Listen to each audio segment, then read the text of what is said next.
विमला का जीवन आसान नहीं था, क्योंकि उसका पति बलवान रोज शराब पीकर आता और उसे तरह तरह से तंग करता रहता था। कभी गाली गलौज तो कभी मारपीट करता। खुद कोई काम धंधा नहीं करता था, बस बैठा बैठा दिन काटता रहता था। ऐसे में उसके घर में तंगहाली छाई रहती थी, इसीलिए विमला को खुद नौकरानी का काम करना पड़ता था। वो कोलकाता में एक दुकानदार के घर में काम करती थी। उस दुकानदार के माँ बाप का देहांत हो चुका था। हालांकि उसकी उम्र शादी लायक थी, मगर उसकी अभी तक शादी नहीं हुई थी, इसलिए वो अपने घर में अकेला ही रहता था और किराने की एक छोटी सी दुकान चलाता था। वैसे स्वभाव से वह बहुत नेक दिल इंसान था, इसलिए विमला की हर छोटी बड़ी बात में मदद करता था। विमला जब भी उसके घर काम करने जाती तो वह कभी उसे चाय के लिए पूछ लेता, तो कभी थके होने पर बैठने को कहता। एक तरह से उसका खूब सम्मान करता था। लेकिन एक दिन वो विमला के लिए एक खूबसूरत नई साड़ी लाकर दिया।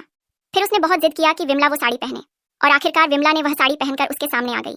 और फिर उनके बीच कुछ ऐसा हुआ कि उस दिन के बाद विमला की पूरी जिंदगी ही बदल गई। तो दोस्तों, ये कहानी बड़ी ही दिलचस्प है, इसलिए आज हम आपको विमला की पूरी कहानी सुनाने जा रहे हैं, बिल्कुल देसी अंदाज में। तो कहानी को पूरा जरूर सुनिएगा। तो चलिए शुरू करते हैं। बात उस सुबह की है। उस दिन विमला ने जल्दी जल्दी खाना बनाया और पति बलवान को परोसा। लेकिन इतना अच्छा खाना बनाने के बावजूद बलवान ने बस 2 कौर ही खाया और खाने की थाली को फेंक दिया, क्योंकि शराब के नशे में उसे खाना जरा भी अच्छा नहीं लगा। अब बेचारी विमला इसमें क्या कर सकती थी। फिर भी उसने बलवान को उसकी दवा दी और अपने काम के लिए घर से निकल पड़ी। तब शुरू में विमला जयश्री आंटी के घर काम करती थी, जो कोलकाता में ही रहती थी। वैसे विमला का घर जयश्री आंटी के घर से ज्यादा दूर नहीं था, लेकिन फिर भी पैदल जाने में 15 मिनट लगते थे। तो वो तेज कदमों से चली जा रही थी। तभी रास्ते में उसे एक नौजवान दिखा जो उसके आगे आगे जा रहा था। तब वो चलते चलते जेब से अपना मोबाइल निकाला। तभी विमला का ध्यान उसकी ओर गया, तो मोबाइल निकालते वक्त उसकी जेब से कुछ नोटें जमीन पर गिर गईं। लेकिन वो बेखबर अपने में मस्ती में आगे बढ़ गया। फिर जल्दी जल्दी विमला वहां पहुंची और झुककर देखी तो 8-5 की 4 नोटें एक दूसरे में फंसी पड़ी थीं। यह देखकर विमला का मन उलझन में पड़ गया कि वो इन्हें उठाकर उसे दे दे या नहीं। आखिर उसने सोचा, मैं क्यों लूं किसी और का पैसा। मैं भले ही गरीब हूं, लेकिन इतनी बेईमान नहीं कि किसी का पैसा चुरा लूं। यह सोचकर वो वहीं रुक गई और जोर से उस नौजवान को पुकारा, अरे भैया, आपके पैसे गिर गए। लेकिन उसने ध्यान नहीं दिया, वो तो फोन पर बात करने में व्यस्त था। तभी विमला ने फिर और जोर से आवाज लगाई, सुनिए मिस्टर, आपके पैसे जमीन पर गिरे हैं। इस बार उसने पीछे मुड़कर देखा। तभी विमला ने अपने हाथ से इशारा किया और नोटें दिखाते हुए बोली, ये आपके पैसे हैं ना। पैसे देखकर वो नौजवान विमला की तरफ आया और बोला, क्या हुआ मैडम। तो विमला ने बताया, जब आपने अपनी जेब से मोबाइल निकाला तो ये कुछ पैसे गिर गए थे जिस पर आपका ध्यान नहीं था। इतना सुनते ही उसने अपनी जेब टटोली और देखा कि पैसे गायब थे। फिर वो बोला, हाँ, ये मेरे ही पैसे हैं। फिर विमला ने वो नोटें उसे दे दी।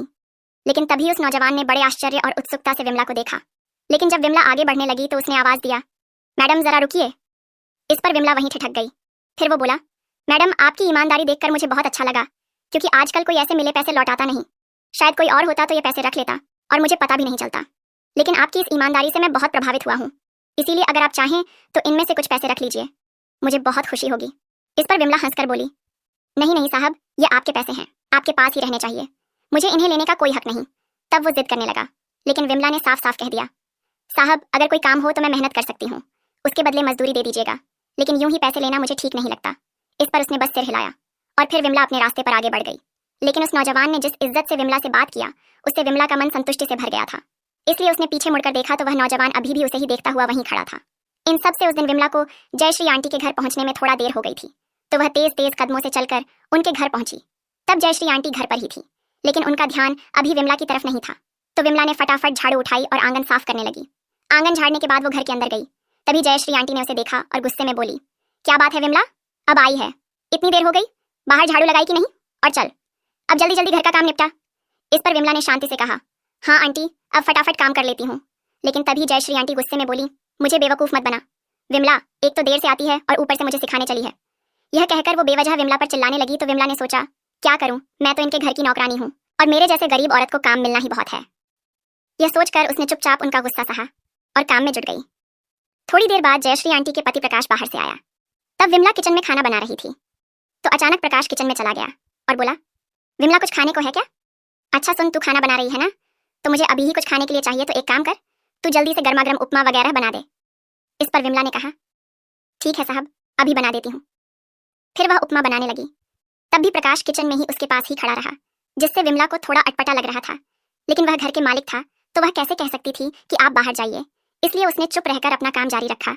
लेकिन प्रकाश तिरछी नजरों से उसे ही देख रहा था और उसकी मौजूदगी विमला को खटक रही थी और उसे लग रहा था कि वह जानबूझकर वहीं रुका है। तभी जयश्री आंटी किचन में आई। उसने गुस्से से विमला को घूरा और प्रकाश से बोली, क्या बात है प्रकाश, तुम्हें यहाँ क्या चाहिए। तो प्रकाश ने कहा, भूख लगी थी तो पूछने आया था कि कुछ खाने को है क्या। इस पर जयश्री आंटी ने तीखे स्वर में कहा, अच्छा तुम जाओ, मैं देती हूँ। यह कहकर उसने गुस्से में प्रकाश को बाहर भेज दिया। प्रकाश के जाने के बाद जयश्री आंटी विमला की तरफ मुड़ी और गुस्से में बोली, क्या बात है, तुझ में इतनी हिम्मत आ गई कि अब तू मेरे पति पर नजर रखती है।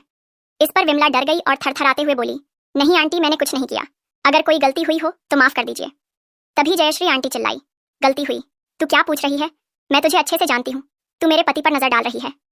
उस पर विमला ने कहा, नहीं आंटी, मैं ऐसा कभी नहीं करूंगी। फिर जयश्री आंटी बोली, सुन ले, मेरे घर में यह फालतू हरकतें नहीं चलेंगी, तू बस अपने काम से काम रख। इस पर विमला ने सिर झुकाकर कहा, हाँ आंटी ठीक है, और चुपचाप अपने काम में लग गई। तब जयश्री आंटी ने बेवजह उसे डांटा था, लेकिन विमला क्या कर सकती थी। कहते हैं ना कि अमीरों के लिए गरीब औरत का ना तो दिल होता है ना मन, उनको कोई कुछ भी कहे सिर झुकाकर सुनना पड़ता है। अब आप लोग ही बताइए, इसमें विमला की क्या गलती थी। लेकिन अब तो ऐसा बार बार होने लगा था। जयश्री आंटी के पति प्रकाश बार बार विमला से बात करने की कोशिश करने लगा था और नजदीकी बढ़ाने की कोशिश करने लगा था, लेकिन हर बार विमला उसे टालती रहती थी। तब जयश्री आंटी भी यह सब कभी कभी देख लेती थी। एक दिन विमला छत पर कपड़े सुखाने गई तो वहां प्रकाश भी आ गया। तब विमला कपड़े टांग रही थी, तभी वह पास आया और बोला, कितना काम करती है तू, चल मैं तेरी थोड़ी मदद कर देता हूँ। ये कहकर उसने विमला के हाथ से गीले कपड़े लेने की कोशिश किया। तब विमला बार बार मना करती रही, लेकिन उसने उसकी एक ना सुनी। वो जानबूझकर उसके पास आया और कपड़े लेते वक्त अपने हाथ उसके हाथों से स्पर्श करा दिया। तभी अचानक जयश्री आंटी छत पर आ गई। फिर उन्होंने विमला और प्रकाश को इस हाल में देख लिया। तब विमला के हाथ कपड़ों के लिए आगे बढ़े थे और प्रकाश उसके हाथों से कपड़े ले रहा था। तब वो दोनों बिल्कुल करीब खड़े थे। तो यह सब देखकर जयश्री आंटी को लगा कि कुछ गलत हो रहा है, तो वह गुस्से में विमला पर बरस पड़ी। उसी वक्त प्रकाश चुपके से नीचे चला गया। विमला छत पर ही रह गई। फिर जयश्री आंटी गुस्से में उसे डांटने लगी और भला बुरा बातें कहने लगी। वो बोली, मैंने तुझे पहले ही कहा था कि तू अपनी औकात में रह। फिर आगे जयश्री आंटी गुस्से में बोली, तू तो दिन ब दिन हद करती जा रही है, मैंने तुझे पहले ही कहा था काम करना है तो ठीक से कर। इस पर विमला ने रूंधे गले से कहा, नहीं आंटी, मैंने कुछ गलत नहीं किया। वो तो आपके पति मेरे पास आए और बोले कि वो मदद करेंगे, लेकिन मैं बार बार मना करती रही, लेकिन उन्होंने मेरी एक ना सुनी, तभी आप आ गई बस। इस पर जयश्री आंटी ने तीखे स्वर में कहा, तू मुझे कुछ मत सिखा, चुप रह। यह कहकर उन्होंने विमला को बहुत अपमानित किया। उस दिन विमला ने जैसे तैसे खुद को संभाला, लेकिन उसके मन में गुस्सा और अपमान की टीस समा गई थी। इसलिए उसे लगने लगा कि वो जयश्री आंटी को उनकी औकात दिखा दे, लेकिन उसकी मजबूरी और गरीबी उसे रोक रही थी। वैसे गरीबी सचमुच बहुत बुरी चीज है, वो हर बात सहने को मजबूर कर देती है। फिर उदास मन से विमला अपने घर लौटी, लेकिन उसका मन कहीं नहीं लग रहा था। ऊपर से उसका पति बलवान भी घर पर नहीं था। तब दोपहर को जयश्री आंटी के घर का सारा काम निपटाकर वो घर आ गई थी। फिर उसने खाना बनाया, लेकिन उसका पति बलवान अभी तक नहीं लौटा था, तो उसे बलवान की चिंता सताने लगी।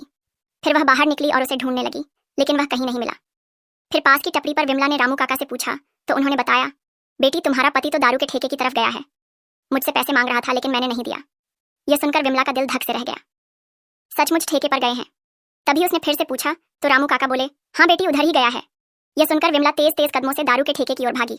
तब दूर से ही उसने देखा कि बलवान एक बेंच पर बैठकर खुले में दारू पी रहा था, लेकिन इतने लोगों के बीच ठेके पर जाने की हिम्मत विमला में नहीं थी, तो वो बाहर ही खड़ी रही।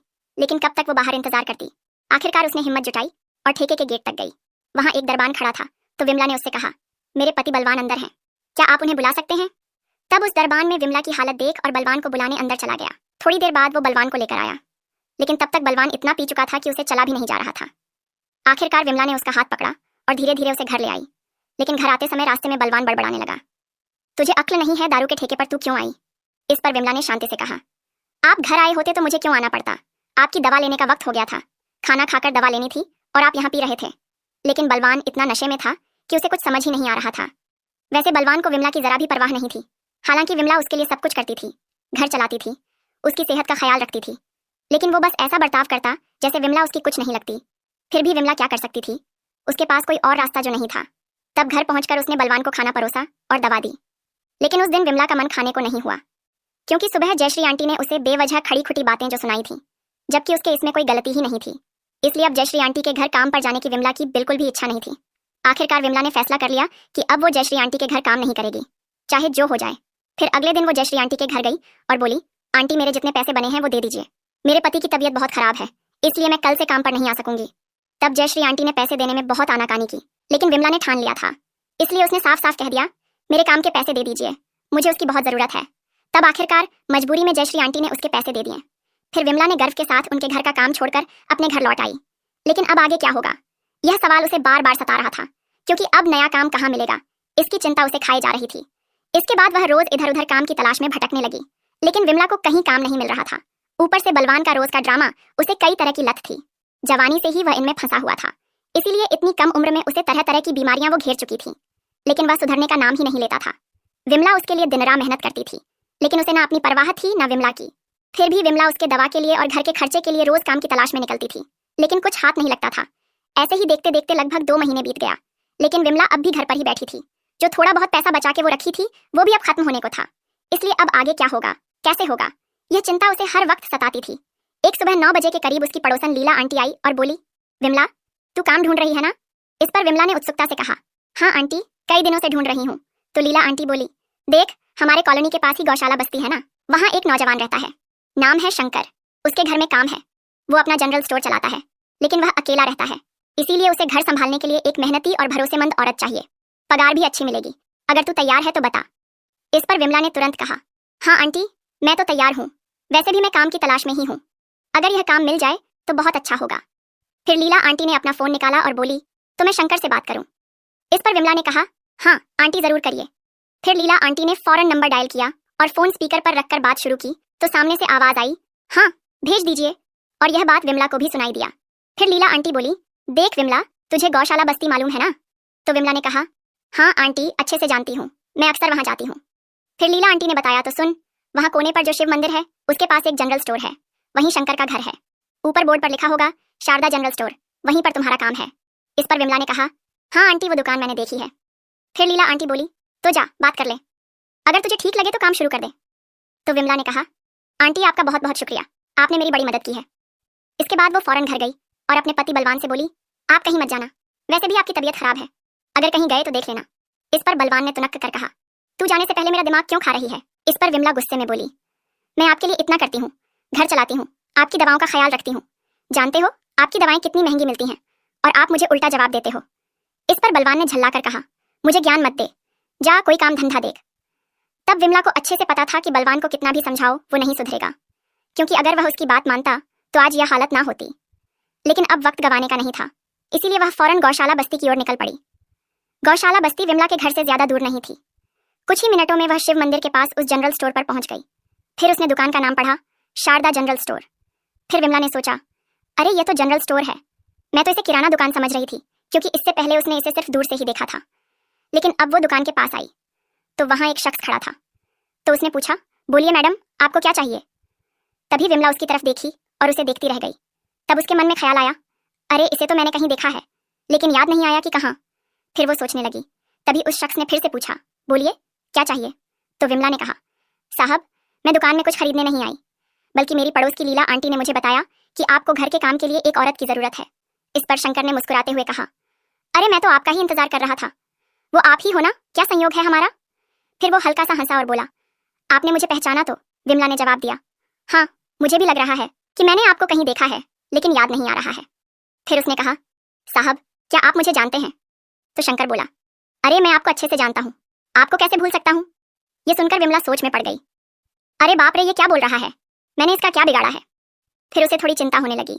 तभी शंकर ने आगे कहा, याद है आज से 2 महीना पहले की बात है, रास्ते में मेरे पैसे गिर गए थे और आपने वह पैसे मुझे लौटाए थे। इस पर विमला ने तुरंत कहा, अच्छा हाँ अब याद आया, मुझे भी लग ही रहा था कि आपका चेहरा जाना पहचाना लगता है। फिर शंकर ने पूछा, आपका नाम क्या है? तो विमला बोली, मेरा नाम विमला है साहब। फिर शंकर ने कहा, अच्छा ठीक है, इधर आओ, मेन गेट यहाँ से है, गेट खोलकर अंदर आ जाओ। फिर विमला ने गेट खोला और अंदर चली गई। उधर शंकर भी दुकान के गेट से बाहर निकला और आंगन में आ गया। फिर उसने पूछा, आपको सारे घर के काम आते हैं ना, मतलब खाना बनाना, कपड़े धोना, बर्तन साफ करना, फर्श पोंछना वगैरह? तो विमला ने कहा, हाँ साहब मुझे घर के सारे काम आते हैं, मैंने पहले भी कई जगहों पर ऐसे काम किए हैं। फिर शंकर बोला, ठीक है तो अब आपका इस घर में काम चलेगा, और हाँ आपको विमला बुलाना ठीक रहेगा ना? इस पर विमला ने हंसकर कहा, हाँ साहब बिल्कुल, मेरा नाम ही तो है, आप मुझे नाम से ही बुलाइए। फिर शंकर के पीछे पीछे विमला घर के मेन दरवाजे से अंदर गई। अंदर जाते ही उसने देखा कि शंकर का घर बहुत बड़ा था, 2 मंजिला लग रहा था, क्योंकि अंदर ही सीढ़ियां दिख रही थीं। तब उसने इधर उधर देखा, लेकिन कोई और नजर नहीं आया। तब शंकर आगे आगे चल रहा था और विमला उसके पीछे पीछे। तो इतना बड़ा घर देखकर विमला हैरान रह गई। तभी शंकर किचन में ले गया और बोला, देखो विमला, ये किचन है। वो किचन सच में बहुत अच्छा था, लेकिन पूरी तरह बेतरतीब था। आसपास ज्यादा बर्तन नहीं थे, बस कुछ प्लेट जमीन पर पड़े थे। तो विमला को लगा यहाँ खाना बनता ही नहीं क्या, लेकिन उसने कुछ पूछा नहीं। फिर वहां से आगे बढ़ते हुए शंकर बोला, यहाँ बाथरूम है और ऊपर चलो, वहां दिखाता हूँ। फिर वो विमला को ऊपरी मंजिल पर ले गया। वहाँ एक हॉल था और कुछ कमरे, लेकिन वहाँ की जगह खाली खाली सी थी, ज्यादा सामान नहीं था। फिर शंकर बोला, देखो बस 2 मंजिल का घर है, ज्यादा बड़ा नहीं है, इसे चकाचक रखना है। किचन तो तुमने देख ही लिया, सुबह शाम सिर्फ मेरे लिए खाना बनाना है और मेरे कपड़े संभालने हैं, बस इतना ही काम है, सिर्फ एक आदमी का खाना बनाना है। ये सुनकर विमला को थोड़ा अजीब लगा, तो उसने पूछा, साहब सिर्फ एक के लिए आपका परिवार गाँव गया है क्या? तो शंकर ने साफ साफ कहा, नहीं नहीं विमला, बल्कि मेरा कोई परिवार नहीं है, मैं अकेला हूँ। तब यह कहते हुए उसके चेहरे पर हल्की सी उदासी छा गई, लेकिन उसने इस बारे में और कुछ नहीं कहा। तब तक दोपहर के 12 बज चुके थे। तो शंकर बोला, विमला मेरा नाश्ता हो चुका है, वैसे भी मैं बाहर ही खाना खाता था, लेकिन अब बाहर का खाना खाकर ऊब गया हूँ। पहले मैं ऑनलाइन ऑर्डर करता था, लेकिन अब आप यहाँ काम करने आ गई हो तो अब घर में ही खाना बनेगा। फिर शंकर ने कहा, अच्छा आप काम कब से शुरू करोगी? तो विमला बोली, साहब आप ही बताइए, जब आप कहेंगे तभी से मैं शुरू कर दूंगी। इस पर शंकर ने कहा, ठीक है, अगर आपके सही लगे तो आज से ही काम शुरू कर दो। इस पर विमला ने तुरंत जवाब दिया, हाँ साहब चलेगा।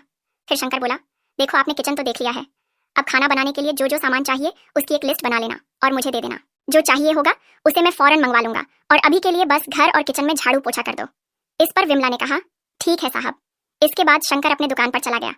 उसकी दुकान के पीछे एक रास्ता था, जिससे वह घर और दुकान के बीच आसानी से आ जा सकता था। इधर विमला ने घर में झाड़ू लगाई और साफ सफाई की। तब टेबल पर एक कॉपी और पेन पड़ा था, तो उसने कॉपी के आखिरी पन्ने पर खाना बनाने के लिए जरूरी सामान की लिस्ट बनानी शुरू की।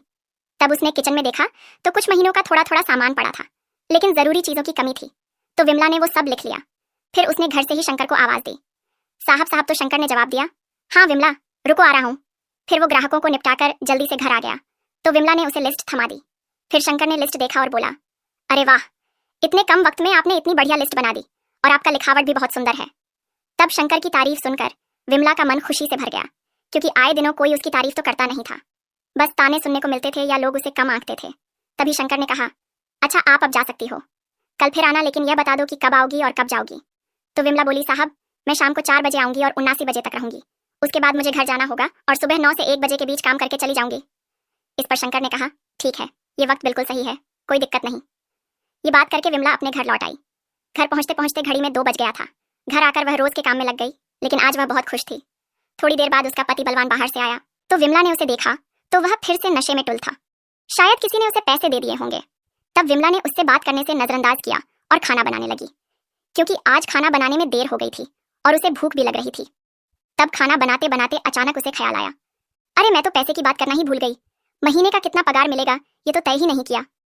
ये सोचकर उसे थोड़ी चिंता होने लगी।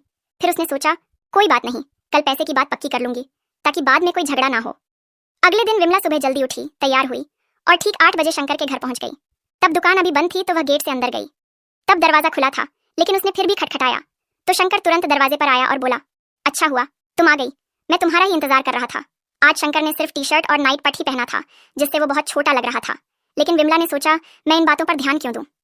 फिर वो अंदर गई और अपने काम में जुट गई। शंकर तब तक हॉल में सोफे पर बैठा रहा। थोड़ा काम निपटाने के बाद विमला ला किचन में नाश्ते की तैयारी करने लगी। उसने पहले ही शंकर से पूछ लिया कि नाश्ते में क्या बनाएगी, लेकिन तब विमला को तो पगार की बात करनी थी, इसलिए वो किचन से हॉल में गई, जहां शंकर सोफे पर बैठा था।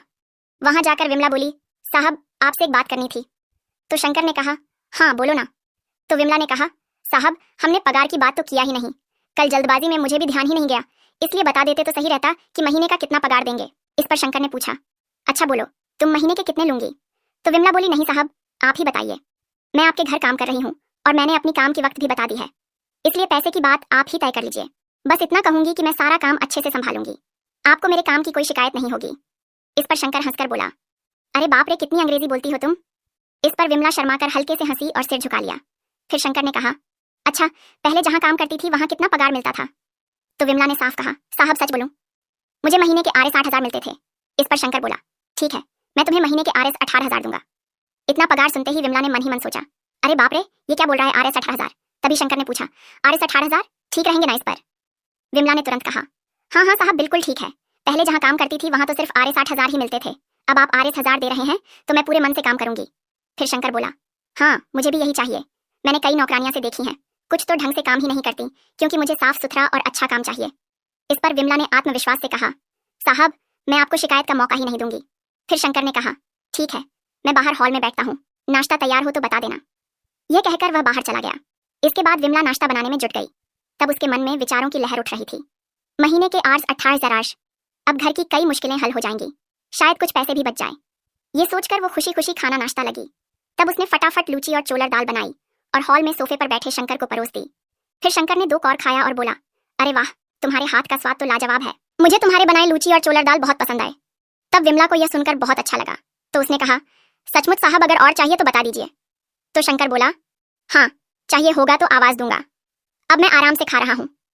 फिर विमला किचन में लौट आई और उसने लूची और चोलर दाल बर्तन में ढककर रख दिया और एक छोटी प्लेट में थोड़े लूची और चोलर डाल ली। फिर हॉल में जाकर शंकर से पूछी, साहब और चाहिए क्या?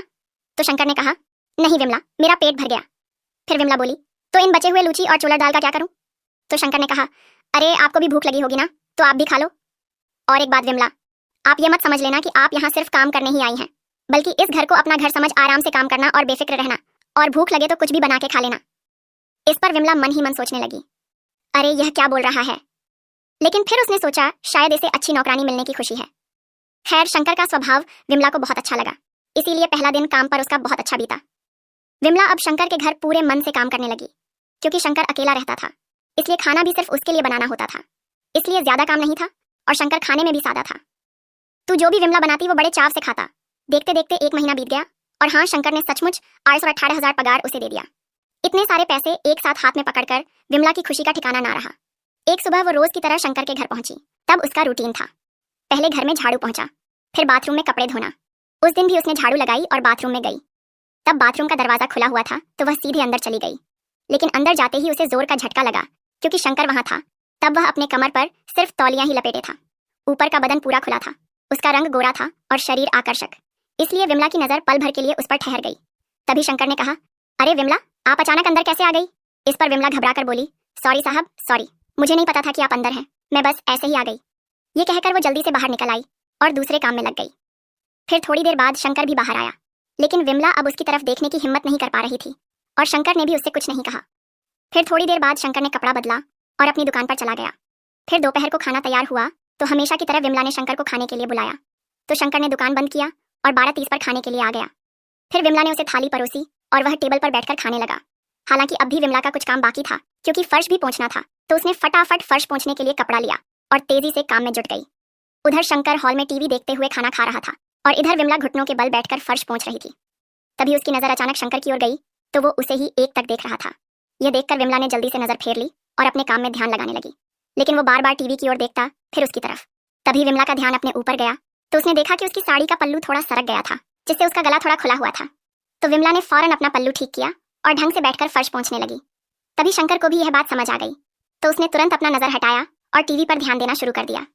तब उसकी ऐसी नजर पड़ने से विमला को थोड़ा अजीब लगा, लेकिन उसने इस बात को नजरअंदाज करके काम जारी रखा, क्योंकि विमला को शंकर के बारे में कुछ बातें पता चल चुकी थी। क्योंकि उसकी शादी नहीं हुई थी, उसके माँ बाप का भी कुछ साल पहले देहांत हो गया था, तो वो अकेला रहता था, इसीलिए उसे अच्छी लड़की नहीं मिल रही थी। उसने कई रिश्ते भी देखे थे, लेकिन कोई अकेले लड़के को अपनी बेटी देने को तैयार नहीं था। इस वजह से उसकी शादी अटक गई थी। अब उम्र भी बढ़ रही थी तो अच्छी लड़की मिलने की उम्मीद कम थी। उसे शादी की इच्छा तो थी, लेकिन दुकान के काम की व्यस्तता के चलते वो इस बारे में ज्यादा सोच नहीं पाता था। एक शाम विमला अपने घर में खाना बना रही थी। तब रात के 10 बज रहे थे। खाना बनाते बनाते अचानक उसका पति बलवान बाहर से आया। तब वो फिर से नशे में धुत था, तो उसने जोर से कहा, विमला, मुझे आइस फाइन सोड दे। तो विमला ने कहा, पैसे किस लिए चाहिए? आपकी तबीयत पहले ही इतनी खराब है, इसलिए चुपचाप घर में बैठो और खाना खाओ। मैं इतना मेहनत से खाना बनाती हूँ और आप कभी कभी उसे पूरा बर्बाद कर देते हो। इस पर बलवान ने गुस्से में चिल्लाया, मुझे फालतू ज्ञान मत दे, पैसे देगी या नहीं? ये कहकर उसने पास में पड़ा एक बर्तन उठाया और विमला को मारने के इरादे से चला दिया। तभी विमला फुर्ती से हट गई, लेकिन उसने सचमुच वो बर्तन जोर से फेंका था जो विमला के पास से टकराकर गिर गया। तब विमला को लगा कि उससे झगड़ा करने का कोई फायदा नहीं, इसलिए उसने बलवान को RS5 दे दिए और उसे शांत किया। लेकिन मन ही मन उसे बहुत बुरा लग रहा था। बलवान बीच बीच में उसे मारता भी था, लेकिन अब उसका बर्ताव दिन ब दिन और बिगड़ता जा रहा था। इतना सब होने के बाद भी विमला ने उसे पैसे दे दिए। हालांकि उसे बहुत गुस्सा आ रहा था, लेकिन वह चुप रही। आखिर वो उसका पति था और औरत को तो सब सहना पड़ता ही है कि नहीं? और पति तो परमेश्वर होता है कि नहीं? फिर अगले दिन विमला रोज की तरह शंकर के घर काम पर गई। सुबह सुबह वह किचन में नाश्ता बना रही थी, लेकिन कल रात बलवान ने जो कुछ किया वो उसके दिमाग से निकल ही नहीं रहा था, इसीलिए उसके मन में उथल पुथल मची थी। इसी सोच में उसकी आंखों में आंसू छलक आए। तभी अचानक शंकर किचन में आया और बोला, विमला, नाश्ता तैयार हुआ कि नहीं और क्या बना रही हो? तो विमला ने कहा, सिंघाड़ा बना रही हूँ साहब, तैयार हो जाएगा तो बता दूंगी। तब बोलते वक्त शंकर का ध्यान विमला के चेहरे पर गया। तब उसका चेहरा उदास था और आंखों में आंसू चमक रहे थे, तो वो विमला के पास आया और बोला, विमला, क्या हुआ? आप रो क्यों रही हो? तो विमला ने जल्दी से कहा, कुछ नहीं साहब, बस ऐसे ही। लेकिन शंकर ने जिद किया, अरे बताओ ना क्या बात है। तब वो पूछते हुए और पास आकर खड़ा हो गया। तो विमला ने फिर से कहा, साहब कुछ नहीं, बस घर के झगड़े हैं। इस पर शंकर बोला, क्या हुआ, किसी ने कुछ कहा है क्या? तो विमला ने रूंधे गले से कहा, साहब क्या बताऊं, मेरा दुख तो मुझे ही पता है, छोड़िए ये सब। तो शंकर ने कहा, विमला आप मुझे बता सकती हैं, कम से कम बताने से आपका मन तो हल्का होगा। इतना सुनकर अब विमला खुद को रोक ना सकी। फिर विमला ने शंकर को अपनी आप बीती सुनानी शुरू की। साहब शादी के बाद से ही मेरे पति का बर्ताव बहुत खराब है। शादी से पहले से ही उसे शराब और दूसरी बुरी आदतें थीं। इस वजह से उसे कई तरह की बीमारियां हो गई हैं। मुझे उसके बारे में पूरी जानकारी भी नहीं है, फिर भी मैं अपनी कमाई से उसका इलाज करवाती हूँ। मैं उसे बार बार कहती हूँ कि शराब, गांजा और जुआ छोड़ दो, लेकिन वह सुनता ही नहीं है। इसलिए दिन ब दिन उसकी तबीयत बिगड़ती जा रही है। कल रात तो हद हो गई, उसने मुझ पर बर्तन फेंक कर मारा। उसी के बारे में सोचकर आज मुझे बहुत बुरा लग रहा है। तब शंकर चुपचाप उसकी बात सुन रहा था। फिर बोला, विमला ज्यादा परेशान मत हो, कुछ लोग ऐसे ही होते हैं, इसलिए आप उससे उलझने की कोशिश मत करो। अगर आपकी कुछ चाहिए, कोई मदद चाहिए तो मुझसे बेझिझक कह देना। और हाँ, ऐसा नहीं कि आपका 18,000 पगार है तो मैं सिर्फ वही दूंगा। आपको अगर और कुछ चाहिए तो बता देना। दुकान से जो सामान चाहिए वो भी ले जाना, पैसे देने की जरूरत नहीं। तब शंकर की इन बातों से विमला का मन थोड़ा हल्का हुआ, क्योंकि वह इतने प्यार से बोल रहा था कि विमला के मन में उसके लिए और इज्जत बढ़ गई। वैसे भी कई सालों बाद कोई इतने प्यार से उससे बात कर रहा था, इसलिए उसकी आंखों से आंसू रुक नहीं रहे थे, वो धार की तरह बहने लगे। तभी शंकर ने यह देखा और कहा, अरे विमला इतना मत रो, मुझे बुरा लगता है। लेकिन विमला के आंसू थमने का नाम नहीं ले रहे थे, क्योंकि तब उसका अपने ऊपर काबू नहीं रहा। तभी शंकर उसके पास गया और उसने धीरे से विमला के हाथ पर अपना हाथ रखा, जो उसने किचन के टेबल पर टिका रखी थी। फिर वह बोला, विमला आप इतनी कमजोर मत बनो, सब ठीक हो जाएगा। आप इतनी मेहनती हैं, दिन रात काम करती है, इसलिए कुछ ना कुछ अच्छा जरूर होगा। आपका पति भी ठीक हो जाएगा, इसलिए आप इतनी चिंता मत करो और आंसू बहाकर खुद को तकलीफन मत दो। तब शंकर की बातों से विमला को बहुत सुकून मिला। फिर वह उसकी तरफ मुड़ी तो शंकर ने उसके कंधे पर हाथ रखा। तब विमला खुद को रोक ना सकी और उसने अपना सिर शंकर के कंधे पर रख दिया। फिर वो रूंधे गले से कुछ बोलने लगी। तब शंकर का एक हाथ उसकी पीठ पर था। वो पल बहुत भावुक हो गया था। तब विमला के आंसुओं की बूंदें शंकर की शर्ट पर गिर रही थीं। तभी उसे अचानक यह ख्याल आया और वह फौरन हट गई। फिर उसने कहा, साहब माफ करना, मेरे आंसुओं से आपकी शर्ट खराब हो गई। इस पर शंकर ने हंसकर कहा, अरे पागल, ये क्या बोल रही हो, मेरी शर्ट आपके आंसुओं से बड़ी नहीं है ना। और विमला आप यह मत समझना कि आप अकेली हैं। जब भी आपके अकेलापन लगे या कुछ कहना हो और मन हल्का करना हो तो मैं यहाँ हूँ, इसलिए खुद को अकेला मत समझना। तब शंकर की इन बातों ने विमला को बहुत हिम्मत दिया। तभी वह फिर से उसके पास आई और उसने शंकर को गले से लगा लिया। तब उसके मन का बोझ हल्का हो गया था और अब उसे अपने मन में सुकून सा महसूस हो रहा था। फिर थोड़ी देर बाद शंकर ने उसे हल्के से अलग किया। फिर उसने विमला के गालों पर बहते आंसुओं को धीरे से अपने हाथों से पोंछा और उसे फिर से अपने गले से लगा लिया। फिर कुछ पल तक वो दोनों एक दूसरे की बाहों में रहे, लेकिन जब विमला खुद को थोड़े असहज महसूस करने लगी तो खुद को उससे दूर की ओर बोली, चलो साहब आपके लिए नाश्ता बनाती हूँ, आपको देर हो रही होगी ना। इस पर शंकर ने कहा, हाँ लेकिन एक बात कहनी है। तो विमला बोली, हाँ कहिए ना साहब। तो शंकर ने हंसकर कहा, मुझे साहब मत बुलाओ, बस शंकर कहकर बुलाओ, वही काफी है। इस पर विमला ने हंसते हुए कहा, नहीं साहब मुझे यह नहीं जमेगा, क्योंकि मुझे ऐसी आदत नहीं है। इस पर शंकर बोला, अरे इसमें क्या मुश्किल है, बस मुझे शंकर तो कहना है, या चाहिए तो मुझे भैया बोल देना, लेकिन साहब मत बोलना। तब भैया शब्द विमला को थोड़ा अटपटा लगा। उसने मन ही मन सोचा, इसको भैया कैसे बुला सकती हूँ, अभी अभी जो फीलिंग मैंने महसूस किया, नहीं नहीं भैया नहीं। तब ये ख्याल आते ही विमला ने कहा, ठीक है साहब, मैं कोशिश करूंगी आपको शंकर बुलाने की। इस पर शंकर ने मुस्कुराते हुए कहा, अच्छा ठीक है, अब मैं हॉल में जाकर बैठता हूँ। इतना कहकर वह हॉल में जाकर बैठ गया। तब तक विमला ने नाश्ता बनाया और फिर उसे परोस दिया। फिर शंकर ने नाश्ता किया और फिर दुकान पर चला गया। फिर विमला अपने अगले काम में जुट गई। तब शंकर के बारे में सोचकर विमला को बहुत अच्छा लग रहा था, क्योंकि एक नौकरानी को उसने इतना सम्मान जो दिया और उसका दुख समझा, इससे शंकर ने विमला का दिल जीत लिया था। फिर दोपहर 1:30 बजे विमला अपने घर पहुंची। फिर उसने अपने पति बलवान के लिए खाना परोसा, लेकिन वो खाट पर पड़ा था। थाली में खाना सजा रखी थी, फिर भी वह खाने के लिए नहीं उठा। तो विमला ने 2-3 बार कहा, अरे खाना खा लो ना, मुझे काम है। लेकिन बलवान बोला, मुझे भूख नहीं है। तो विमला उसके पास गई, उसका हाथ पकड़ी तो उसे तेज बुखार चढ़ा था, तो उसने फौरन बुखार की गोली दिया। यह गोलियां वो हमेशा घर में रखती थी, क्योंकि बलवान को अक्सर इनकी जरूरत पड़ती थी। गोली देने के बाद थोड़ी देर में धर्मपाल ने थोड़ा खाना खाया। फिर विमला ने भी खाना खाया और बाकी घर के काम निपटाने लगी। लेकिन अब उसका मन बार बार शंकर की बातों में उलझ रहा था, क्योंकि उसने जो हिम्मत और प्यार दिखाया वो विमला को बहुत अच्छा लग रहा था, और साथ ही उसके शब्द और उसके स्पर्श उसे नई ताकत दे रहे थे। फिर शाम को विमला शंकर के घर काम के लिए पहुंची। हालांकि आज उसे थोड़ा लेट हो गया था, तो उसे लगा कि शायद शंकर गुस्सा करेगा। लेकिन जब वह घर पहुंची तो शंकर दुकान पर ही था। तब उसने विमला को देखा और गेट खोला और वह अंदर चली गई। फिर विमला ने झाड़ू निकाली और काम शुरू कर दी। वो अब भी झाड़ू लगा ही रही थी कि तभी अचानक शंकर घर में आ गया। उस वक्त शाम के 6 बज रहे थे। इस वक्त वह कम ही घर आता था क्योंकि दुकान पर ग्राहक होते थे, इसलिए विमला को थोड़ा आश्चर्य हुआ। तब शंकर के हाथ में एक थैला था, तो विमला ने सोचा शायद काम का कोई सामान लाया होगा। तभी शंकर उसके पास आया और बोला, अरे विमला, ये देखो और अंदाजा लगाओ तो मैं क्या लाया हूँ। इतना कहकर उसने थैला विमला के हाथ में दे दिया। तो विमला ने थैला खोलकर देखा तो उसमें एक कपड़ा था, तो उसने उसे निकाला तो वो एक खूबसूरत गुलाबी रंग की सिल्क की साड़ी थी। यह देखकर विमला ने कहा, अरे वाह, कितनी सुंदर साड़ी है। फिर वो पूछी, ये साड़ी किसके लिए लाए हो, किसी रिश्तेदार को देनी है क्या? इस पर शंकर हंसकर बोला, नहीं, ये साड़ी एक खास इंसान के लिए है। इस पर विमला ने पूछा, तो वो खास इंसान कौन है? तो शंकर ने कहा, वो आप ही हो विमला, और यह साड़ी आपके लिए लाया हूँ। यह सुनकर विमला हैरान रह गई, उसे यकीन ही नहीं हुआ। तो उसने पूछा, मेरे लिए, लेकिन क्यों? तो शंकर बोला, दोपहर को मैं बाहर गया था अपने लिए कुछ कपड़े लेने, तो वहां मुझे यह खूबसूरत साड़ियां दिखी। तभी मुझे आपका ख्याल आया तो सोचा विमला के लिए एक साड़ी ले लूं, बस इसीलिए लाया। पसंद आई ना? वैसे वो साड़ी बहुत सुंदर और कीमती लग रही थी। तब ये सब देख और सुनकर विमला का दिल खुशी से भर गया, लेकिन उसने चेहरे पर ज्यादा कुछ नहीं दिखाया। बस उसने कहा, हाँ बहुत अच्छी है, लेकिन शंकर जी, आप मेरे लिए इतनी मेहनत क्यों कर रहे हैं? तो शंकर बोला, अरे इसमें मेहनत कैसी, मुझे लगा आपको शोभा देगी, इसीलिए लाया। पसंद तो आई ना? तो विमला ने कहा, हाँ बहुत सुंदर है, इसके लिए आपका बहुत बहुत शुक्रिया। इतना कहकर उसने साड़ी टेबल पर रख दिया। तभी शंकर बोला, अरे टेबल पर क्यों रख दिया, अभी पहनकर दिखाओ ना इस पर। विमला बोली, अरे मैं काम निपटा रही हूँ। तो शंकर ने हंसकर कहा, काम तो रोज होता है, अभी ये पहनकर दिखाओ ना, आप पर कैसी लग रही है वो देखना है, अगर पसंद नहीं आई तो दूसरी लाऊंगा। इस पर विमला ने कहा, नहीं नहीं, ये बहुत अच्छी है, मुझे पसंद है।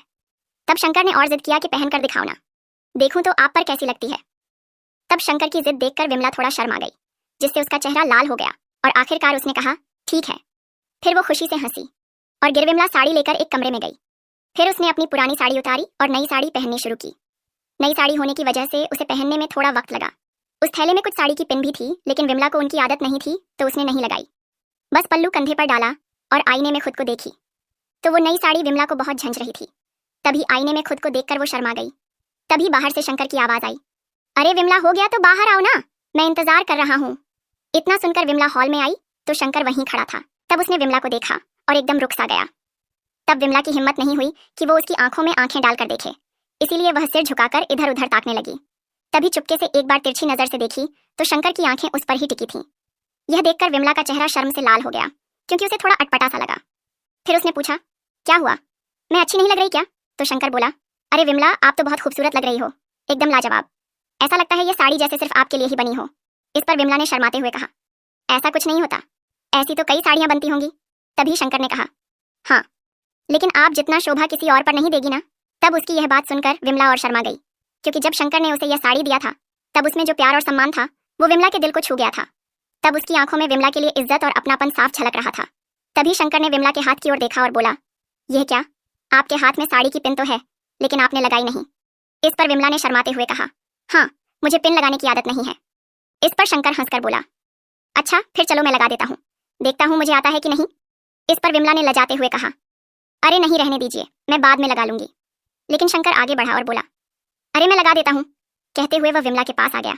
तब विमला टेबल के पास खड़ी थी तो शंकर ने उसके हाथ से पिन लिया और साड़ी को कंधे पर ठीक करने लगा। तभी विमला थोड़ा हिली, फिर स्थिर रहने के लिए उसने टेबल पर हाथ अपना रखी, लेकिन शंकर अब उसके बहुत पास था, तो विमला अपनी सिर झुकाए खड़ी रही। फिर शंकर ने साड़ी की पिन ठीक की और बोला, देखो तो अब सही है ना। इस पर विमला ने धीरे से ऊपर देखकर कहा, हाँ बहुत अच्छे से लगाए हो, लेकिन मैं इतनी अच्छे से नहीं लगा पाती।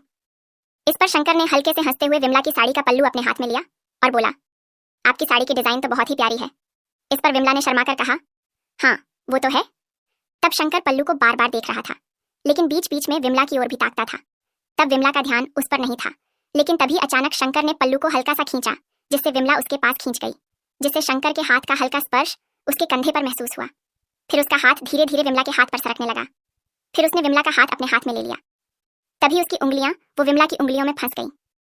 तब उस स्पर्श से विमला के बदन में एक सिहरन सी दौड़ गई। तभी शंकर उसके कान के पास आया। तब उसकी सांसें विमला के गालों को छू रही थी। तभी उसने धीरे से विमला के गाल पर एक चुंबन लिया और उस स्पर्श ने विमला को पूरी तरह से बेकाबू कर दिया और कुछ पल के लिए वो जैसे खो गई। तब उसे लगा कि वो शंकर को गले से लगा ले, क्योंकि तब उसकी भावनाएं उसे रोक नहीं पा रही थीं। लेकिन तभी उसके मन की गहराई से एक आवाज आई, विमला तू एक नौकरानी है, शंकर को तुझसे प्यार है या नहीं इसकी कोई गारंटी नहीं, शायद वो सिर्फ तेरे जिस्म के पीछे पड़ा हो, इसलिए तू अपनी इज्जत को मत भूल। ये आवाज आते ही विमला ने हल्के से खुद को पीछे खींचा और बोली, शंकर जी प्लीज मेरा पल्लू छोड़ दीजिए, तभी शंकर ने थोड़ा और पास आकर उसकी आंखों में देखा तो विमला ने उसकी नजरों में एक प्यार भरी झलक देखी। तभी उस पल उसे समझ आया कि अपनी मर्यादाएं रखना भी प्यार का हिस्सा है। फिर उसने फौरन खुद को शंकर से अलग किया और बाजू में हट गई। फिर विमला बिना कुछ बोले और बिना उसकी तरफ देखे वहां से भागी। तब शायद शंकर को भी लगा होगा कि विमला को यह सब अच्छा नहीं लगा, तभी वह भागकर चली गई। फिर वो भागते हुए किचन में चली गई। वहां जाकर उसने अपनी छाती पर हाथ रखी और तेज तेज सांसें लेने लगी, क्योंकि अब विमला का दिल जोर जोर से धड़क रहा था। उसकी सांसें तेज चल रही थी। फिर किचन से ही उसने हॉल में झांकी तो शंकर अभी भी वहीं खड़ा था। तो विमला किचन में ही थोड़ी देर रुकी और बाहर की हलचल पर ध्यान देती रही। कुछ देर बाद शंकर वहां से चला गया और दुकान पर लौट गया। तब विमला ने खाना बनाना शुरू किया, लेकिन उसका मन अब भी बेचैन था। ढेर सारे विचार उसके दिमाग में घूम रहे थे, क्योंकि उस घटना ने उसके मन में कई सवाल खड़े कर दिए थे। फिर भी उसे सुकून था कि उसने सही वक्त पर खुद को रोक लिया। अगर वह रुक ना पाती तो शायद अपनी इज्जत खो देती। हालांकि तब भी विमला को शक था कि शायद शंकर सिर्फ उसके जिस्म की चाहत में उसके करीब आया हो, और यह बात उसे बहुत खटक रही थी, क्योंकि उसे मालूम था कि मर्दों का स्वभाव कैसा होता है। इसलिए उसने हमेशा ठान रखी थी कि वह कभी किसी के हवाले नहीं होगी और ना ही किसी का सहारा लेगी, क्योंकि इंसान को समझने में कभी कभी गलती हो जाती है और फिर बाद में उसका दुख भुगतना पड़ता है। फिर विमला ने जल्दी जल्दी खाना बनाया। तब शंकर अभी भी दुकान पर ही था। तब यह विमला के लिए अच्छा ही था। खाना तैयार होने के बाद उसने दूर से ही आवाज दिया, शंकर जी खाना तैयार है, गर्म है, मैंने ढक दिया है, आप खा लेना, अब मैं चलती हूँ। इतना कहकर उसने ना शंकर के जवाब का इंतजार किया ना उसकी तरफ देखा। वो सीधे घर के लिए निकल गई। लेकिन घर पहुंचने के बाद भी उसका मन शांत नहीं हुआ। तब भी उसका दिल जोर जोर से धड़क रहा था। तब विमला घर में घुसते ही देखी कि उसका पति बलवान खाट पर पड़ा था। हालांकि सुबह उसने उसे दवा दी थी, लेकिन अब भी उसकी तबीयत और बिगड़ गई थी। तब घर में लाइट भी नहीं थी, तो विमला ने दिया जलाया और बलवान के पास जाकर उसकी हालत देखी। तब उसकी आवाज भारी हो गई थी और वो बहुत कमजोर लग रहा था। तब बलवान ने बस इतना कहा, मुझे बहुत तकलीफ हो रही है। इस पर विमला बोली, रुको हम डॉक्टर के पास चलते हैं। उनके घर के पास ही एक छोटा सा क्लिनिक था। तो विमला ने बलवान को उठाने की कोशिश की, लेकिन वो इतना कमजोर था कि उठ भी नहीं पा रहा था। तो विमला ने फौरन पड़ोस में रहने वाली लीला आंटी को बुलाया। लीला आंटी आई और दोनों ने मिलकर किसी तरह बलवान को उठाया, लेकिन अब वो चल नहीं पा रहा था। तो लीला आंटी बोली, विमला तू एक काम कर, डॉक्टर से कहने पर वो घर आ जाते हैं। अगर क्लिनिक में भीड़ ना हो तो वह तुरंत आएंगे। तू जा और देख, तो तब तक मैं यहाँ रुकती हूँ। तब विमला ने लीला आंटी की बात मानी और फटाफट डॉक्टर के क्लिनिक पहुंची। तब अच्छा हुआ, वहां भीड़ नहीं थी। तो विमला ने डॉक्टर को बलवान की हालत बताई तो वह तुरंत विमला के साथ चलने को तैयार हो गया। घर पास था तो दोनों जल्दी ही पहुंच गए। फिर डॉक्टर ने बलवान को देखा, कुछ दवाएं लिखी और कहा, इन पर अच्छे से ध्यान रखो, शराब की वजह से इनकी तबीयत दिन ब दिन खराब हो रही है। तब डॉक्टर ने बलवान के पेट की जांच किया तो उसका पेट थोड़ा सूझा हुआ था। तो डॉक्टर बोले, ज्यादा शराब पीने की वजह से इनके लिवर में सूजन आ गई है, इसीलिए खाना नहीं पचता और भूख भी नहीं लगती। इस पर विमला ने कहा, हाँ डॉक्टर साहब, यह खाना ही नहीं खाते। फिर डॉक्टर बोला, खाना नहीं पचता इसलिए इनको भूख नहीं लगती। वैसे तुम इनका ध्यान नहीं रखती क्या? इस पर विमला ने जवाब दिया, डॉक्टर साहब ध्यान तो रखती हूँ, लेकिन मैं काम पर जाती हूँ और तब ये कब शराब पी लेते हैं पता ही नहीं चलता। फिर डॉक्टर ने बलवान को समझाया, देखो भाई, शराब मत पिया करो, अच्छा भला शरीर क्यों बर्बाद कर रहे हो? देखो तुमने खुद का कितना नुकसान कर लिया है। अगर अब भी नहीं सुधरोगे तो आगे क्या होगा कोई नहीं बता सकता। तब विमला को लगा कि डॉक्टर की बातें बलवान के दिमाग में नहीं जाएंगी, लेकिन तभी डॉक्टर ने उसे सलाइन लगाया और कहा, थोड़ी देर बाद मैं फिर आऊंगा सलाइन निकालने, या फिर अपने असिस्टेंट को भेज दूंगा। इतना कहकर डॉक्टर चले गए। डॉक्टर के जाने के बाद लीला आंटी ने बलवान को खूब समझाया, अरे इतनी अच्छी बीवी को छोड़कर तू इस शराब के चक्कर में क्यों पड़ता है? शराब से घर टूटते हैं, परिवार बर्बाद हो जाते हैं, इसीलिए अभी भी सुधर जा बलवान, वरना यह शराब तेरी पूरी जिंदगी चौपट कर देगी।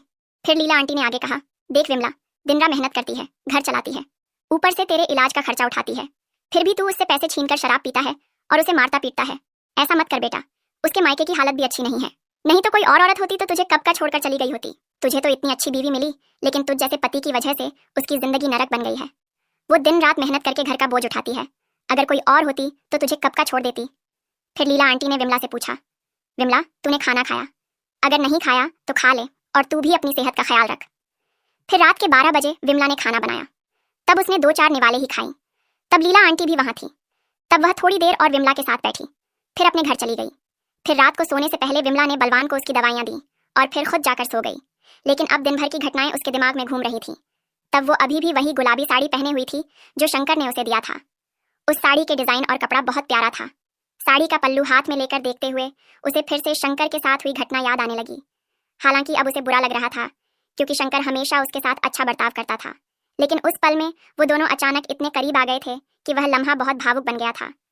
उसी भावना में शंकर ने उसे करीब खींच लिया था, लेकिन विमला ने उसका हाथ झटक कर खुद को दूर कर लिया था। शायद शंकर ने इसे दिल पर ले लिया हो। क्या उसे बुरा लगा होगा? विमला को अब लग रहा था कि उसे ऐसा नहीं करना चाहिए था, इसलिए अब वो सोचने लगी कि शायद वो शांतिपूर्वक अपनी बात कह सकती थी, जैसे शंकर जी मुझे यह ठीक नहीं लगता। लेकिन उसने कुछ कहने की बजाय अचानक वहां से भाग जाना चुना। क्या उसने सही किया? इस सोच में उसे अपराध बोध होने लगा।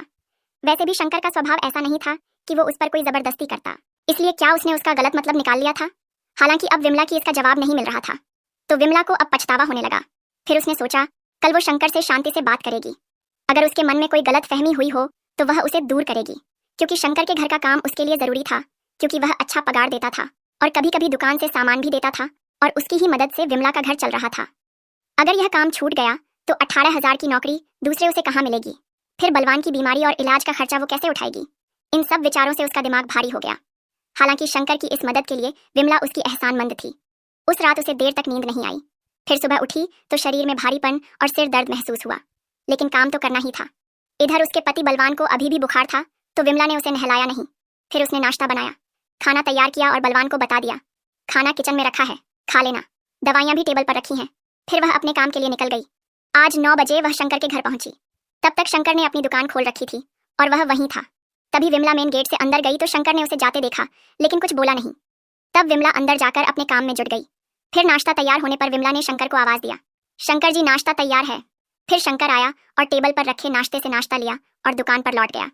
फिर विमला ने खाना बनाया, घर साफ किया और बाकी काम निपट आई। लेकिन अब उसे शंकर से कुछ पैसे मांगने थे, लेकिन कैसे कहे यह समझ नहीं आ रहा था, क्योंकि उसके पति बलवान की तबीयत दिन ब दिन बिगड़ रही थी और उसके इलाज के लिए पैसों की सख्त जरूरत थी।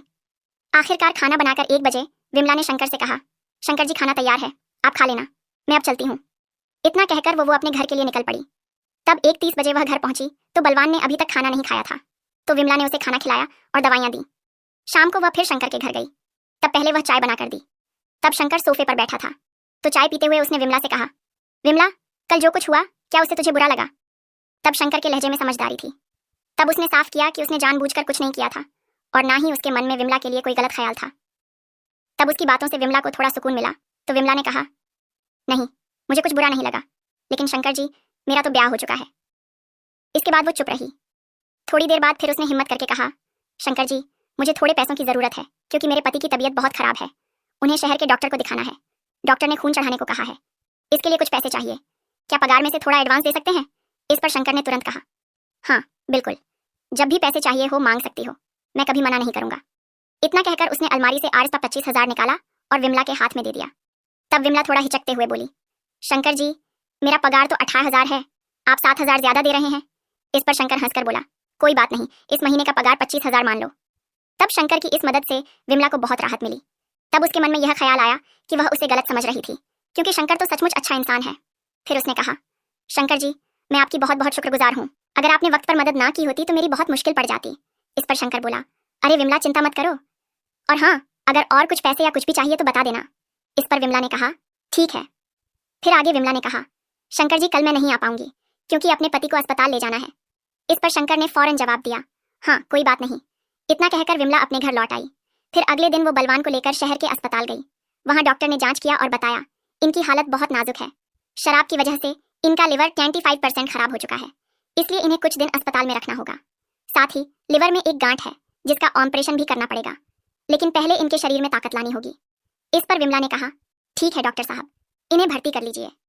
फिर डॉक्टर ने बलवान को भर्ती कर लिया। उधर विमला ने काउंटर पर कुछ पैसे जमा किए। फिर उसने अपनी माँ सावित्री और पिता रामलाल को फोन किया, तो अगले दिन वो दोनों अस्पताल पहुंच गए। फिर बलवान की हालत देखकर सावित्री को बहुत बुरा लगा, तो वो अपने पति रामलाल पर गुस्सा निकाली। वो बोली, तुमने मेरी बेटी का ब्याह किया, लेकिन तुमने लड़के की ठीक से छानबीन नहीं किया। अगर तुमने उसका चाल चलन देखा होता तो मेरी बेटी को आज यह दिन ना देखना पड़ता। फिर सावित्री ने विमला से कहा, बेटी जो हुआ सो हुआ, अब तू अपने पति का ख्याल रख और अपना भी ध्यान रख। तब सावित्री और रामलाल 3 दिन तक अस्पताल में रुके। तब विमला भी अपने पति बलवान के पास ही रही, तो उसकी हालत में थोड़ा सुधार हुआ। तभी एक नर्स ने विमला को बुलाया और कहा, आपका बिल RS 6 स्टार हो गया है। आपने RS 25,000 भरे हैं, बाकी के RS 35,000 और आगे के खर्चे के लिए और 30,400 फौरन जमा करने होंगे। तब यह सुनकर विमला के पांव तल्ले जमीन खिसक गई, क्योंकि इतने पैसे वो कहाँ से लाएगी। यहाँ तक कि उसकी माँ सावित्री के पास भी इतने पैसे नहीं थे। तभी उसे शंकर की याद आई, तो विमला फिर से मदद मांगने के लिए शंकर के पास गई। तब उसके घर पहुंचते ही शंकर ने पूछा, विमला 3 दिन से कहाँ थी, कोई परेशानी है क्या? तो विमला ने उसे सारी बात बताई। तब शंकर ने शांति से उसकी बात सुना और फिर पूछा, कितने पैसे चाहिए? तो विमला ने डरते डरते कहा, शंकर जी मुझे और RS 75,000 चाहिए। माफ करना इतने पैसे मांग रही हूँ, लेकिन मुझे बहुत जरूरत है। मैं काम करके धीरे धीरे आपके सारे पैसे साधा दूंगी। इस पर शंकर बोला, अरे आप इतनी चिंता क्यों करती हैं? हाँ मैं मदद करूंगा, रुको मैं पैसे लाता हूँ। इतना कहकर वो घर के अंदर गया, अलमारी से पैसे निकाला और एक थैले में रखकर विमला को दे दिया। फिर बोला, इसमें RS 75,000 है, ध्यान से रखना और अपने पति का ख्याल रखना। कुछ दिन काम पर ना भी आई तो चलेगा, मैं संभाल लूंगा, और कुछ चाहिए हो तो बेझिझक बता देना। इस पर विमला ने कहा, शंकर जी मैं आपकी बहुत बहुत शुक्रगुजार हूँ। तब उसने शंकर का आभार मानकर पैसे लिए और घर लौट आई। फिर उसने घर से कुछ जरूरी सामान लिया और पैसे लेकर सीधे शहर के अस्पताल पहुंची। वहां कुछ रकम जमा की, लेकिन अब बलवान की तबीयत में सुधार नहीं हो रहा था। तब विमला 3 दिन और अस्पताल में रुकी। अब उसकी माँ और पापा यानी सावित्री और रामलाल भी अपने गांव लौट गए थे, तो अब अस्पताल में विमला अकेली थी। बीच बीच में कुछ रिश्तेदार मिलने आते थे, लेकिन थोड़ी देर बाद चले जाते थे। इस अकेलेपन से विमला बहुत बेचैन हो रही थी। खाना पीना भी जैसे तैसे हो रहा था, लेकिन यह दिन तो काटने ही थे। अब अस्पताल में रहते हुए 10 दिन हो गए थे। एक रात बलवान को दवाइयां देकर और उसे ठीक से सुलाकर विमला थककर एक छोटे से कमरे में सोने चली गई। तब उसे नींद तो लगी, लेकिन रात में बार बार जाग उठती थी। उस रात भी आधी रात को उसकी आंख खुल गई। तब रात के 1 बज रहे थे। तब वो बाथरूम जा रही थी। तभी एक नर्स ने उसे बुलाया। तब वो नर्स कुछ कहना चाह रही थी, लेकिन उसके मुंह से शब्द नहीं निकल रहे थे। तब उसके चेहरे पर अजीब सी बेचैनी थी, जिसे देखकर विमला डर गई। फिर उसने नर्स का हाथ पकड़ी और पूछी, बताओ ना क्या हुआ, मेरे पति को कुछ हुआ है क्या? फिर भी नर्स कुछ ना बोली तो विमला घबराकर दौड़ते हुए बलवान के कमरे में गई, तो वहां बलवान बिस्तर पर पड़ा था। तभी विमला ने उसका हाथ पकड़ी और उससे बात करने की कोशिश की, लेकिन उसने आंखें नहीं खोली। तब उसका चेहरा सूखा हुआ लग रहा था। तब उसकी छाती भी नहीं हिल रही थी, और तब शायद उसकी सांसें भी रुक गई थी। तभी दूसरी नर्स पास आई और उसने विमला के कंधे पर हाथ रखी और बोली, उनकी तबीयत पहले से बहुत खराब थी, हमने बहुत कोशिश की, लेकिन इतना कहकर वो रुक गई। लेकिन विमला को सब समझ आ गया कि उसका पति बलवान अब उसे हमेशा के लिए छोड़कर चला गया था, तो अब वो बिस्तर पर सिर रखकर फूट फूट कर रोने लगी। अब उसका दिल चीख रहा था। तभी अस्पताल में मौजूद डॉक्टर और दूसरे मरीजों के रिश्तेदार भी उसे समझाने लगे, लेकिन विमला का दुख थम नहीं रहा था। अचानक उसकी आंखों के सामने अंधेरा छा गया और वो जमीन पर गिर पड़ी। जब उसे होश आया तो वो अस्पताल के एक कमरे में बिस्तर पर पड़ी थी। तब उसे सलाइन चढ़ रही थी। तब वो उठने की कोशिश करने लगी। तभी पास बैठी सावित्री यानी उसकी माँ ने उसे टोका, बेटी अब कैसी है तू, चिंता मत कर। तब सावित्री के चेहरे पर थोड़ा गुस्सा और उदासी थी, लेकिन अब विमला का मन पूरी तरह टूट चुका था। तो उसने तुरंत पूछा, माँ मेरा पति कहाँ है, उसे क्या हुआ? इतना सुनते ही उसकी माँ सावित्री उसके पास आई और बोली, बेटी जो हुआ उसे अब तुझे कबूल करना ही होगा, और यह याद रख तूने कोई कमी नहीं छोड़ी थी, इसमें तेरी कोई गलती नहीं है। फिर उसकी माँ ने विमला को खूब समझाया, बेटी तूने अपनी तरफ से पूरी जिम्मेदारी निभाई है, जो हो सकता था तूने वह सब किया है, इसलिए अब खुद को और तकलीफें मत दे, ना ही बुरा मान। तब अपनी माँ की सांत्वना से विमला को थोड़ा सुकून मिला। फिर कुछ रिश्तेदार अस्पताल आए और फिर सब लोग गौशाला बस्ती लौट गए। वहां जाकर बलवान का अंतिम संस्कार हुआ। फिर कई दिन तक विमला घर में ही रही। तब उसकी माँ सावित्री और कुछ रिश्तेदार उसके साथ थे, लेकिन अब उसका घर बहुत सुनासना सा लगता था, क्योंकि बलवान जैसा भी था, वो विमला का साथी तो था। उसे भरोसा तो था कि वह मेहनत करके उसे शराब की लत से छुड़ा लेगी, लेकिन कुदरत ने कुछ और ही लिखा था। तब पति के गम में डूबी विमला पूरे 1 महीने बाद शंकर के घर गई। तब सुबह के करीब 10 बजे थे। तब शंकर अपने दुकान पर ही था। तभी विमला को देखकर वह घर के अंदर आया और उसने बोला, विमला बैठो। फिर विमला सोफे पर बैठ गई। तब उसका चेहरा मुरझाया हुआ था। हालांकि तब तक शंकर को विमला और उसके पति बलवान की सारी बात पता चल चुकी थी, क्योंकि गौशाला बस्ती इतनी बड़ी तो थी नहीं कि कोई खबर छिप जाए। तो शंकर बोला, विमला आपके पति के बारे में सुनकर बहुत बुरा लगा, लेकिन मुझे पता है कि आपने अपने पति के लिए बहुत कुछ किया है, दिनरा मेहनत करके उसका इलाज करवाया है, उसे सुधारने की पूरी कोशिश की है, लेकिन शायद उसकी मंजिल बस यहीं तक थी। तब शंकर की बातें सुनकर विमला की आंखें भर आईं। तभी वो पास आया और बोला, रो मत विमला, जो होना था वो तो हो गया, अब आपको अपने ऊपर ध्यान देना है। तब कुछ देर विमला वहां बैठी रही। फिर उसने कहा, शंकर जी मैं काम की बात करने आई थी, आज नहीं लेकिन कल से मैं काम पर आऊंगी, ठीक है ना? इस पर शंकर ने तुरंत कहा, हाँ विमला बिल्कुल ठीक है, कोई दिक्कत नहीं। इतना कहकर विमला अपने घर लौट आई। फिर अगले दिन से वह शंकर के घर काम पर जाने लगी, लेकिन अब शंकर उसके साथ बहुत समझदारी से पेश आता था। ना तो वह ज्यादा करीब आता, ना ही हंसकर मजाक करता। एक दिन विमला ने उससे कहा, शंकर जी मैंने आपसे पैसे उधार लिए हैं, इसलिए कुछ महीने आप मुझे RS 12,000 पगार दो और बाकी पैसे मेरे पगार से काट लेना। इस पर शंकर ने जवाब दिया, नहीं विमला, अब आपको कोई चिंता करने की जरूरत नहीं है और वह पैसे भी लौटाने की कोई जरूरत नहीं है। बदले में आप अपना पूरा पगार लो और बस अपनी देखभाल अच्छे से करो। तब शंकर की इस बात ने विमला का दिल और जीत लिया। तब उसकी मदद से उसे बहुत बड़ा सहारा मिला। हालांकि शंकर के घर जाने पर विमला को हमेशा अच्छा लगता था। जब वह पास होता तो लगता जैसे कोई अपना उसका सहारा देने वाला उसके साथ है। अगले दिन जब विमला शंकर के घर आई तो शंकर का पूरा घर साफ करना शुरू किया। तब शंकर बोला, देखो विमला, आप इतने दिन नहीं आई तो घर में कितनी गंदगी हो गई है। ऐसा लग रहा था जैसे घर की लक्ष्मी कहीं चली गई थी, लेकिन अब आप लौट आई हो तो लगता है लक्ष्मी फिर से घर में आ गई। तब शंकर की इन बातों ने विमला के मन को बहुत सुकून दिया, क्योंकि उसने उसे लक्ष्मी का दर्जा दिया था, तो उसकी बातें विमला के दिल की गहराइयों को छू गई।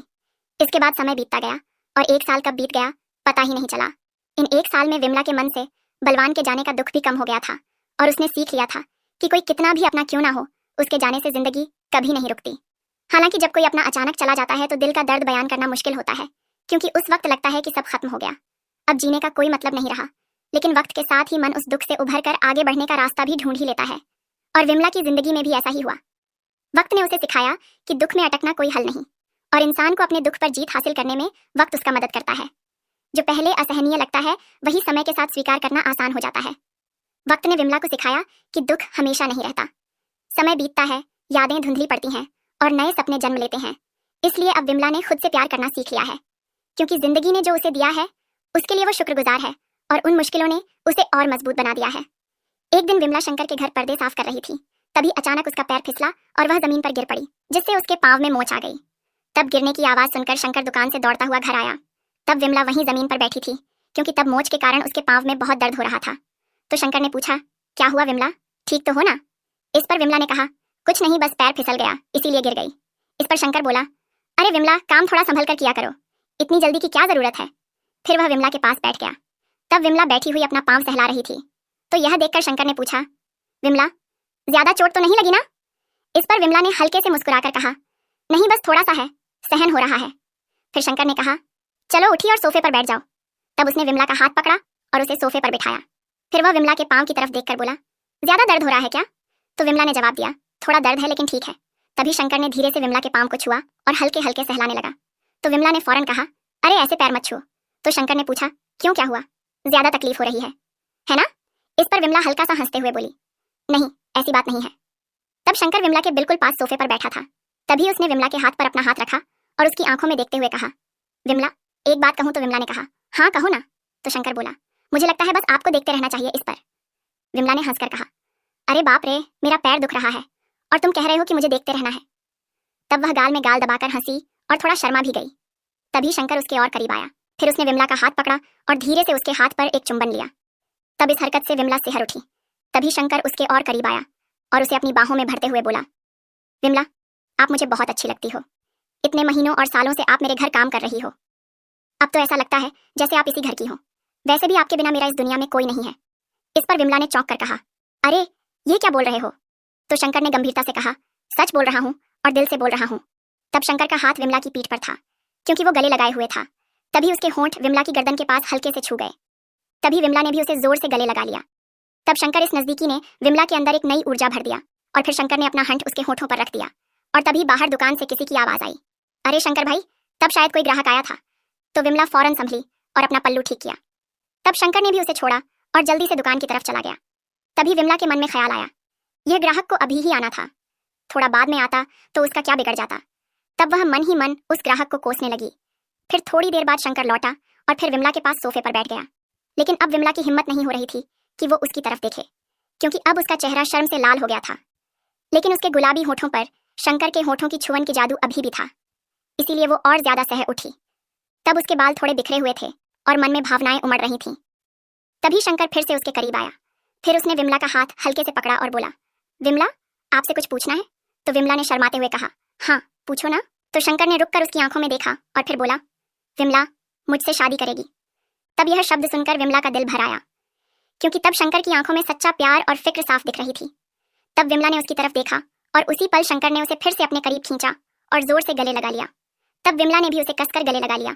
फिर शंकर ने कहा, विमला, मैं सचमुच दिल से पूछ रहा हूँ, आप मुझसे शादी करेगी? तब उसका सवाल, उसकी फिक्र और उसका प्यार विमला को सोच में डाल दिया था। तो उस पल उसे लगा कि शायद शंकर ही वह इंसान है जो उसकी जिंदगी को फिर से मायने दे सकता है और एक नई शुरुआत दे सकता है। तब शंकर के शादी के प्रस्ताव ने विमला के दिल को छू लिया था, क्योंकि तब उसकी आंखों में सच्चाई और प्यार साफ झलक रहा था। लेकिन तब भी विमला का मन उलझन में था, क्योंकि उसने इतने सारे दुख जो देखे थे, इतने आंसू बहाए थे कि अब किसी नए रिश्ते में बंधने का ख्याल उसे डरा रहा था। लेकिन इन सब में शंकर की फिक्र और उसका साथ उसे एक अनजानी सी ताकत दे रहा था। तो विमला ने धीरे से कहा, शंकर जी, मुझे थोड़ा वक्त चाहिए, इतना बड़ा फैसला मैं अभी कुछ बोल नहीं सकती। इस पर शंकर ने मुस्कुराकर उसका हाथ थामा और बोला, विमला, जितना वक्त चाहिए ले लो, मैं इंतजार करूंगा। बस इतना जान लो, मेरा दिल सिर्फ आपके लिए ही धड़कता है। इतना सुनते ही विमला का चेहरा फिर से शर्म से लाल हो गया। फिर वो चुपचाप उठी और अपने घर लौट आई। उस दिन रात भर वो शंकर की बातों के बारे में ही सोचती रही। फिर उसने अपनी माँ सावित्री को फोन किया और सारी बात बताई। तो सावित्री ने शांतिपूर्वक सारी बात सुना और फिर बोली, बेटी, तूने जिंदगी में बहुत तकलीफ उठाई है। अब अगर कोई तेरा सच्चा साथी बनना चाहता है तो उसमें बुराई ही क्या है। लेकिन हाँ, एक बार अपने दिल से सोच लेना, शंकर अच्छा इंसान है। उसने तेरी हर मुश्किल में साथ भी दिया। फिर भी जो तुझे ठीक लगे वही करना। तब उसकी माँ की बातों ने विमला को बहुत हिम्मत दिया। तो अगले दिन वह फिर शंकर के घर काम पर गई। तो शंकर उस दिन कुछ ज्यादा ही ख्याल रख रहा था। तब उसने विमला को नाश्ता बनाते देखा और बोला, विमला, आज कुछ खास बनाना, मेरे मन में आज बहुत खुशी हो रही है। इस पर विमला ने हंसकर पूछा, क्या बात है शंकर जी, इतने खुश क्यों हो। तो शंकर ने आंख मारते हुए कहा, बस आप है ना मेरे पास, इसलिए। इस पर विमला शर्मा गई, लेकिन उसके दिल में भी एक हल्की सी खुशी की लहर दौड़ गई। उस दिन काम खत्म करने के बाद विमला ने हिम्मत जुटाई और शंकर से बोली, शंकर जी, मैंने सोच लिया, अगर आपको सचमुच लगता है कि हम साथ में खुश रह सकते हैं तो मैं मेरी तरफ से भी हाँ है। इतना सुनते ही शंकर का चेहरा खुशी से खिल उठा। फिर उसने विमला के दोनों हाथ पकड़ा और बोला, विमला, आपने मुझे आज दुनिया की सबसे बड़ी खुशी दी है। मैं वादा करता हूँ आपको कभी दुख नहीं दूंगा।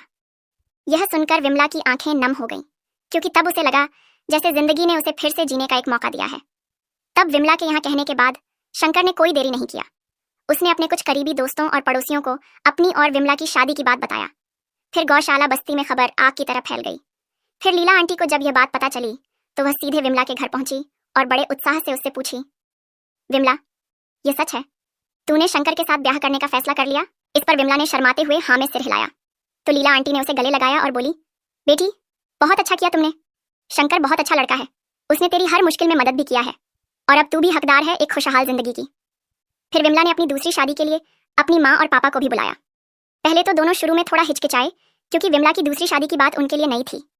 लेकिन जब उन्होंने शंकर से मुलाकात किया, उसकी सादगी और विमला के प्रति उसका प्यार देखा तो वह मान गए। फिर विमला की माँ ने उससे कहा, बेटी, तुम बस इतना ध्यान रखना, ये नया रिश्ता तुझे वह सारी खुशियां दे जो तूने पहले नहीं देखी। इसके बाद शंकर और विमला की शादी की तैयारियां शुरू हो गईं। तो शंकर ने कहा, विमला, मैं चाहता हूं कि हमारी शादी सादगी से हो। लेकिन शिव मंदिर में पूरी रीति रिवाज के साथ। तो विमला को भी यह बात बहुत पसंद आई। फिर शादी का दिन आया। गौशाला बस्ती का शिव मंदिर रंग बिरंगी लाइटों और फूलों से सजा हुआ था।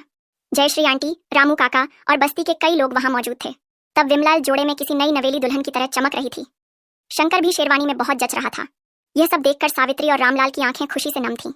तभी पंडित जी ने मंत्र पढ़े और फिर विमला और शंकर ने साथ फेरे लिया। तभी बस्ती के लोग तालियां का बजाकर और फूल बरसाकर उनकी खुशी में शामिल हुए। शादी पूरी होने के बाद लीला आंटी ने कहा, विमला, आज तू सचमुच लक्ष्मी बनकर शंकर के घर जा रही है। तो शादी के बाद तू अब शंकर के घर में नहीं बल्कि तुम अपने घर रहेगी, ये याद रखना। शादी के बाद शंकर ने उसे पूरा हक दिया और अब वो नौकरानी नहीं बल्कि घर की मालकिन थी। इसके बाद शंकर ने अपनी दुकान को और आगे बढ़ाया और विमला भी अपना हाथ बटाने लगी। इसके बाद दोनों का जीवन प्यार और विश्वास से भर गया। शादी के बाद विमला और शंकर की जिंदगी में एक नई रौनक आ गई। शंकर की दुकान बड़ा होने अच्छी भी चल रही थी और विमला अब सिर्फ घर नहीं संभालती थी बल्कि दुकान में भी उसकी मदद करती थी। दोनों एक दूसरे के साथ हंसते खेलते हर सुख दुख में साथ निभाते थे। एक दिन सुबह सुबह विमला को उल्टियां होने लगी तो शंकर घबरा गया और उसे तुरंत डॉक्टर के पास ले गया। तो डॉक्टर ने जांच किया और मुस्कुराते हुए कहा, शंकर, बधाई हो, विमला मां बनने वाली है। यह सुनकर शंकर की खुशी का ठिकाना न रहा। उसने विमला को गले से लगाया और बोला, विमला, अब हमारा घर पूरा होने वाला है। तब विमला की आंखें भी खुशी से चमक उठी। फिर कुछ महीनों बाद एक प्यारे से बेटे ने उनके घर में जन्म लिया। शंकर और विमला ने उसका नाम रखा अमर। अब अमर की किलकारियों से उनका घर गूंजने लगा था। अमर के जन्म पर विमला की माँ सावित्री और पापा रामलाल भी कोलकाता आए और अपने नन्हे नाती को देखकर फूले ना समाए। उस दिन लीला आंटी ने कहा, विमला, अब तेरा घर सच में सुखों से भर गया। अब यह नन्हा बच्चा तुम दोनों की जिंदगी की रोशनी है। इसके बाद शंकर और विमला अपने छोटे से परिवार के साथ खुशी खुशी रहने लगे। शंकर की दुकान और ज्यादा तरक्की करने लगी। विमला ने भी बस्ती की कुछ औरतों को सिलाई सिखानी शुरू की ताकि वह आत्मनिर्भर बन सकें, क्योंकि उसने अपनी तकलीफों से सीखा था कि मेहनत और हिम्मत से हर मुश्किल को पार किया जा सकता है। इसके साथ विमला अब हर सुबह शिव मंदिर जाती और अपने परिवार की सलामती की दुआ मांगती। वो अक्सर सोचती, जिंदगी ने मुझे बहुत दुख दिए, लेकिन वक्त ने मुझे सिखाया कि हर अंधेरी रात के बाद एक नया सवेरा आता है। तो दोस्तों, जिंदगी में कितनी भी मुश्किल क्यों ना आए, हिम्मत और मेहनत से हर दुख पर जीत हासिल की जा सकती है, क्योंकि दुख हमेशा नहीं रहता और सच्चा प्यार और विश्वास वो जिंदगी को फिर से रोशनी से भर सकता है। इसीलिए मुश्किल वक्त में धैर्य रखो, क्योंकि हर रात के बाद सवेरा जरूर आता है। इसलिए आप भी अपने जीवन में हमेशा उम्मीद बनाए रखना और प्यार और मेहनत के साथ आगे बढ़ना। तो दोस्तों, उम्मीद है यह कहानी आपके दिल को छू गई होगी। अगर आपको यह कहानी पसंद आई हो तो इस वीडियो को लाइक और चैनल को सब्सक्राइब करना मत भूलना। फिर किसी नई कहानी में मुलाकात होगी। धन्यवाद।